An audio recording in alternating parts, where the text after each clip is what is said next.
Matthew Knott, last Saturday, Israel and the United States launched joint missile attacks on Iran in an operation that the Trump administration called Operation Epic Fury. And since then, over the course of the week, the war has very much escalated, with Iran striking US targets in the Middle East. There's a very uncertain timeline for the war, as well as very uncertain strategic objectives, I would say. Oil supplies are disrupted, aircraft travel has been disrupted. What has been the response of the Australian government at an official level about this war? Well, the Australian government was out incredibly quickly supporting the US and Israel's action. And intriguingly, given who's been visiting Sydney and Canberra this week, Canadian Prime Minister Mark Carney, Canada and Australia have used basically identical language, particularly in those early hours since the attack, that they supported the US and Israel strikes. We support the United States acting to prevent Iran from obtaining a nuclear weapon and to prevent Iran from continuing to threaten international peace and security. I think one thing to note with the Prime Minister here is that he feels this quite strongly on Iran. We have not been immune from the impacts of the regime's actions right here in Australia. At least 2 attacks orchestrated by the IRGC on Australian soil in 2024, including the firebombing of the Adar Synagogue in Melbourne, aimed at creating fear amongst Jewish Australians, but also aimed at dividing our nation. This has had a big effect on the Prime Minister, and I think that helps explain not just our traditional support for the US or being afraid of annoying Donald Trump, but that anger he has towards the regime in Iran explains why he was out very strongly supporting this action, even if we obviously have concerns about where it's going to lead. Yeah, and that state-backed terror by Iran led to basically a severing of diplomatic relations, and obviously we kicked out the Iranian ambassador, and they pled innocence at all times. Just to be clear, is there any Australian involvement in the war? The Foreign Minister Penny Wong has said that we had no heads up, we had no advance notice of the strikes. Was Australia involved at all? The government's insisting absolutely not. It's saying these two things really as strongly as each other. The first, that we support the initial action here. Secondly, we had absolutely nothing to do with it. Defence Minister Richard Marles even went so far during the week to say that the US-Australia facilities at Pine Gap, for example, were not used to provide intelligence on this. And that's a pretty extraordinary thing because ministers usually would not talk about what goes on at Pine Gap. It's incredibly secretive. It's basically a US facility more than our own. I don't think even the defence minister would know everything that's going on there. But that just showed how strongly the government wanted to make clear we're not providing active support for these strikes. Australia does have troops stationed in the Middle East and at bases, but we are not playing an active role. It seems like it's very much an Israel and United States joint operation with no one else involved, at least initially. And most legal experts and other commentators, international law experts, are saying that the war is illegal under the precepts of international law. Paul, what has the Albanese government had to say about the legality or otherwise of the war? Well, firstly, on their justification for the support for the war, they are careful in their language to justify their support on the basis that these strikes could degrade Iran's nuclear capacity. They don't say explicitly that they supported the war to topple the regime. There are members of the cabinet who were members of the Labor Party in the early 2000s when the Labor Party under Simon Crean famously opposed the Iraq War, which is a famous example of the challenges or near impossibility of clean regime change in the Middle East. So they've been careful to say that they support the war because Australia, as a country that sees Iran as a destabilising, destructive force around the globe, does not believe Iran should build up towards a nuclear weapon. On the point of legality, Penny Wong and the Prime Minister have said repeatedly that it's on the US and Israel effectively to explain how international law was adhered to here. There's an obvious discomfort on the part of Mark Carney and Anthony Albanese and many European leaders in terms of how they viewed the US's consultation on these strikes. There was no heads up given to Canada or Australia or European allies. There was no attempt, as you saw with George Bush back in the early 2000s, to go to a UN body to build up the case for war. There were public statements for months about the prospect of action given Iran's reluctance to give in to the full extent of Trump's demands on their nuclear program. But in terms of bringing allies into the tent to justify this, that didn't exist. Yeah. And so you have this line from the government to say, yes, we support the broader intent of this war. We may be uncomfortable with the tactics, but certainly on the legality, we leave that to the US and Israel to answer for. Yeah, it's sort of a very concerted attempt to have no opinion on something, which is quite glaring. There has been some dissent from within the Labor ranks, hasn't there, Noddy, from former Foreign Minister Bob Carr, who's not no one, and some of the Labor caucus members? Yes, I think a lot of this is happening underneath the surface, really. And I spoke to Bob Carr this week to just try and bring some of that to light, because I think he does speak for a substantial portion of the Labor Party, the Labor movement, that has a lot of disquiet about the fact this is happening, A, but B, that Australia came out so strongly in support of it. I think what Paul was speaking about there with Penny Wong in particular, having to stand up every day and be asked, are these strikes legal or illegal under international law? And she has to act really, that's for someone else to deal with. That question about the legal basis of the action is a matter for the countries participating in the action, which is the US and Israel. What we have said is that is a few points. One is we know over many years that Iran... It's very awkward because you won't find any respectable international law expert basically anywhere who would say these strikes are legal. Australia's always talking about the illegal invasion of Ukraine. We make judgments all the time about what's illegal or not under international law.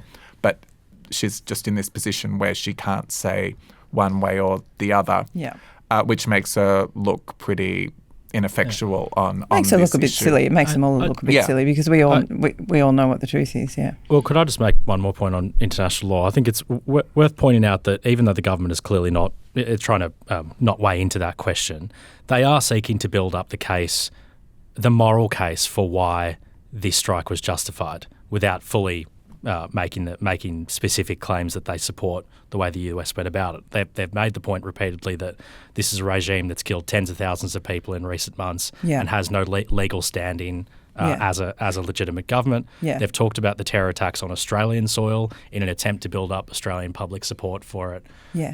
And you had Raf Giacone, the kind of hawkish Labor senator, on Wednesday in Parliament stand up and say this is a moment of moral clarity.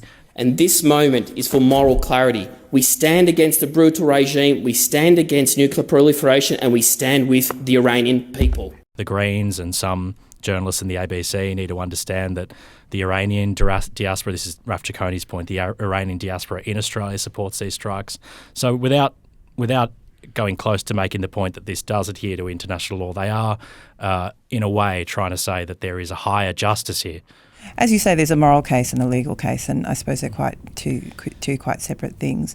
Interestingly, Matt, the eruption of this conflict has coincided with the visit of Canadian Prime Minister Mark Carney, which Paul mentioned before. He's a very honoured guest in Australia. He spoke to Parliament on Thursday. On Wednesday in Sydney, he gave a talk to the Lowy Institute. And, just to give listeners a bit of context, he gave a barnstorming speech a few months ago at the Davos Economic Summit where he said, basically, he said the quiet part out loud, and he said, there has been a rupture in the world order. He called upon middle powers to work together to counter the hard power of hegemony. He said the rules-based order is fading and we're moving to more of the strong can do what they do and the weak must suffer what they must, which is a Thucydides quote. He really sort of called it, and a lot of people saw this speech as quite striking and as the first sort of middle power or, Trump ally or American ally to really call out what is happening with the expression of US power. What's he had to say this week in Sydney and Canberra? Has he been reiterating those themes? He definitely has, but I think what we're seeing on this trip, and it's also worth noting the Australia trip is in between a visit to India and a visit to Japan. So you can see these countries that he's visiting in the Indo-Pacific, three very important democracies, but he's trying to spread Canada's message, far away from North America. I think he's trying to put some meat onto the bones of this idea of what he was talking about and what he got headlines for. And the question today for middle powers like us is whether we establish the conventions and help write the new rules that will determine our security and prosperity, or let the hegemons dictate outcomes. Which was essentially saying that the old rules-based order is dead and we shouldn't mourn it for too long. We're living in a new world. You could describe it in a way as quite analytical, quite academic. He was diagnosing a problem. What we're seeing on this trip is, well, what's the solution? It's easy to say that we're not living in this world, this pretty pleasant world we were living in before. So how do you actually go about that beyond just talking about middle powers doing more together? So what we heard several times in his speech was this idea of variable geometry. Canada is choosing to create a dense web of connections to build our resilience. We've adopted a new framework for engaging the world, variable geometry, creating different coalitions for different issues based on common values and interests for those issues. Which I think explains what Mark Carney is trying to do here. It's pretty catchy. I was about to say it's a very unsexy headline, but maybe we have different tastes in that area. It's pretty wonky, and that's the thing. Mark Carney is a former central banker in the UK and Canada. They're not always known as being the most exciting people, no offense to central bankers, but he comes from a wonky world, and this is his approach. So what he's getting at there with this idea of variable geometry is, of course, we have a multilateral system with the UN and other big organizations. We have our traditional alliances with countries like the US. But what middle powers like Australia, Canada, Japan, South Korea, you can keep going, they need to be doing a lot more together without the superpowers of China and the US, for example, doing a lot more together in particular groupings that make sense for particular initiatives. So you can have 3 countries working on critical minerals, 4 countries working on defense cooperation. Social media ban. Social media ban, climate change, that we need all these countries looking a lot less to Washington in particular is the subtext. You can think about this in terms of the amount of visits that Australian leaders and Canadian leaders have made to Washington over the years versus how rare it is to have a Canadian leader here. That's just symbolic of, we tend to take it for granted. We get along, we have like-minded values. He's really saying we need to put some structure around this, and we need to be looking at a very practical level of what we can do together. He sort of talked about it in terms of a financier. Again, he talked about hedging against risk and basically said that's what it will happen when you have, these major powers, including the US, who are basically all fighting for status with each other and using that power to exploit lesser powers like Canada and Australia. Paul, I wonder, in contrast to Prime Minister Carney, Prime Minister Anthony Albanese has been very cautious, very polite. Some would say, he would probably say he's been very pragmatic in his dealings with the Trump administration. He's done deals where he could, particularly on critical minerals. We've got, a relatively good deal on tariffs compared to other countries in the world. So he would say, his pragmatic approach is paying off. He certainly hasn't done a Mark Carney and made a barnstorming speech about, how middle power should rise up. Where does Australia sort of sit in terms of its middle power status? And are we pulling our weight? Well, I think we've got to acknowledge that there are different circumstances in Australia and Canada. The tyranny of distance benefits us here in some ways.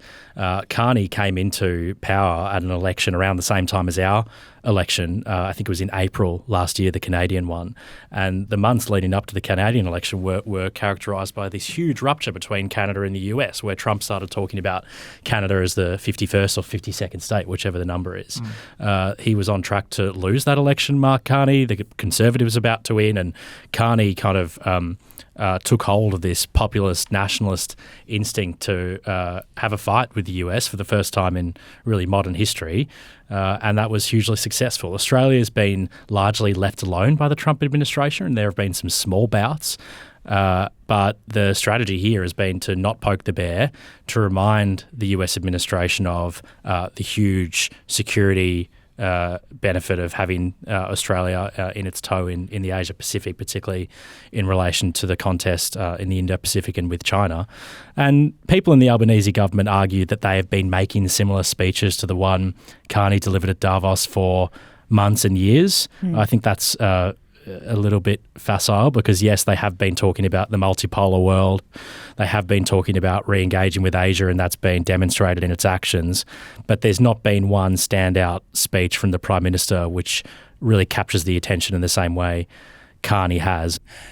Noddy, you speak to foreign policy wonks within the government. You speak to national security experts and advisors within the government all the time.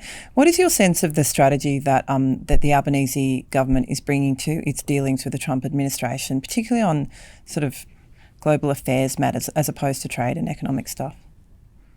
I think there's more doing and less telling than, say, what Canada and Mark Carney is doing. Like, it's noticeable that after that speech, Albanese invited him to give an address to Parliament, which is very rare. There's only been 5 in the last decade. So that shows he's aboard the Mark Carney train. He's, putting on quite a show for him this week. They're pursuing a lot of initiatives together, but Albanese will not use all the grand rhetorical language that Carney's going to use. So I think Albanese wants to absolutely have it both ways. He wants to pursue all these options where he can with middle powers. He's trying to stay very close to the Trump administration to get everything he can out of them.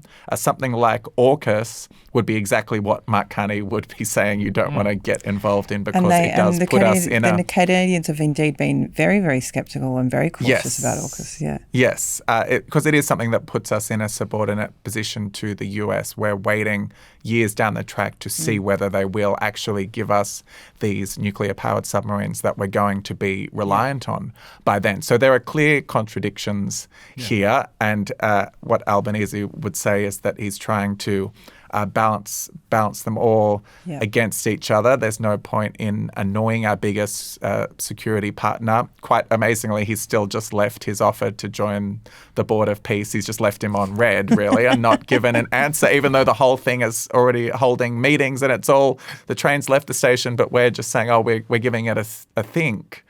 So that shows exactly how he views it. He'll avoid conflict for as long as humanly possible with the Trump administration. I suppose he can comfortably rely on the shortness of Trump's attention span, and he's a very evident distraction at the moment from the Board of Peace. Paul, let's just segue very quickly to the Liberal Party internal review, just for listeners who aren't caught up. After every election, the Liberal Party does a major internal review to determine what went wrong or what went right. A lot went wrong, I think we can say, at the 2025 election for the Liberal Party. The review's been done for months now, but the party's been sitting on it, refusing to make it public. Peter Dutton, former opposition leader, has been threatening to sue over it. And the decision was kind of taken out of their hands this week because Prime Minister Albanese gleefully tabled it in Parliament. I think everybody and their dog had a copy of this review if it got to the Prime Minister. What did the review say, and why did they want to suppress it so much? The review didn't say that much that hasn't already been traversed in the public, either in our reporting, in Nikki Sava's book, Earthquake, in so much of the public navel gazing the Liberal Party is engaged in for however many months it's been now. So in some ways this document wasn't quite as earth-shattering as it was made out to be in the public discussion. But what occurred here was that as the report was finalised late last year, Peter Dutton was given a copy only as the party's federal executive was reading it for the first time. So there was a meeting in mid-December just before the Bondi massacre where the federal executive got the documents printed out. They weren't allowed digital copies, so they couldn't leak it. And at the exact moment the meeting started, Peter Dutton got it in his inbox and got a call or a text or from someone saying, "You have the report now." He was offended that he got it only at the same time as the federal executive because he believed that he didn't have time to respond. And he actually sent a message to John Olsen, the president of the federal executive, who read out Dutton's message in the meeting. And the message said, "I've just had a look through this thing.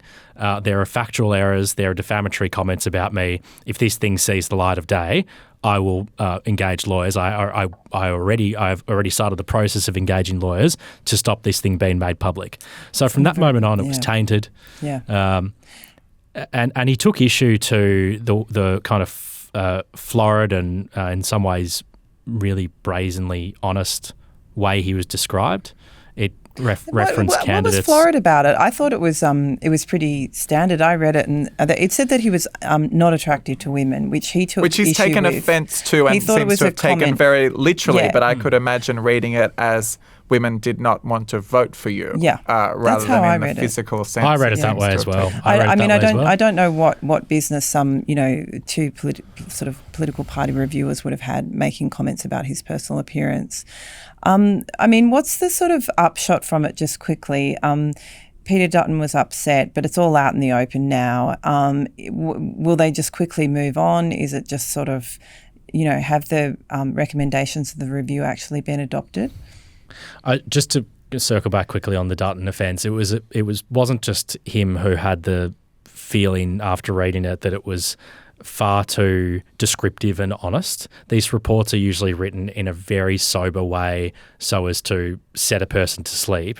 This is the first review anyone can recall that just kind of included the observations of a candidate or the observations of the reviewers themselves in a very open and honest manner. It wasn't written in the kind of short, concise, black and white, legally sound way as these reports usually are. So that got people's backups. It backs up. Even the people who are not Peter Dutton fans thought the report could have been written in a way that spared Dutton and many others embarrassment. But anyway, putting that to one side. Could have been whitewashed a bit more.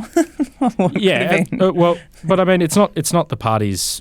Why would a political party write some scathing review of itself and put that into the Because public? the result was so bad that, maybe something different has had to happen. I mean, Jane Hume, sort of getting off track here, but Jane Hume, who's now obviously the deputy leader, famously did the last election review.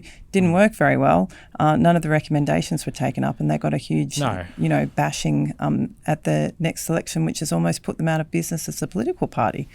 Totally. But it's pretty abnormal practice for a political party to be scathing of individuals and have that report be public. Like, that's not an obligation. They have no obligation to the public. They have an obligation to their members to make change, but not to release a document like that to the public. But so it was. I mean, it's been controversial, and I suppose the upshot is that it's just sowed more bad blood in the Liberal Party. And the fact that they've been able to stuff up what is meant to be a process of positive change in such an extraordinarily public and humiliating manner, and to have tried to suppress this thing, which led to the obvious next step of it being leaked and poured over in more detail than it would have been if they just released it publicly, just goes to show the malaise in the organisation, the lack of trust between key individuals, the just moribund nature of the party's professional staff. They're in a world of pain. Yeah, Noddy, anything to add there? What did you think of the Liberal Party election review? I agree that I was surprised reading it. It's of course great to have these things leaked and to be able to read it for ourselves, but everything I've read of it isn't that surprising. Besides some of the florid descriptions, the effort to keep it secret probably just generated even more interest in it than there would already be. I was just interested in asking Paul, whether does it have any persuasive answers, not just backward looking about to be honest, it is a bit out of date now in terms of how different the world is. We have such a different leader. Does it actually have persuasive recommendations for how they could get back on track? Yeah, it has some critical recommendations that have already been adopted. That's another paradox here, is that the federal executive in December actually agreed, in full to adopt the recommendations. So nobody suggests it hasn't suggested positive change, and they're largely organisational changes around codifying the role of the federal director, who's the campaign chief, because there was this contest between Dutton's office and the campaign professional staff as to who actually had control. So there's some very practical, not very sexy suggestions that were put forward that have been adopted. But they're not the ones grabbing the headlines, unfortunately, for Peter Dutton. Fellas, that's been a very illuminating chat, and I really appreciate you both coming on. We'll see you next week, Paul and Noddy. I hope I'll see you very, very soon. Thanks. Anytime. Just give me a call.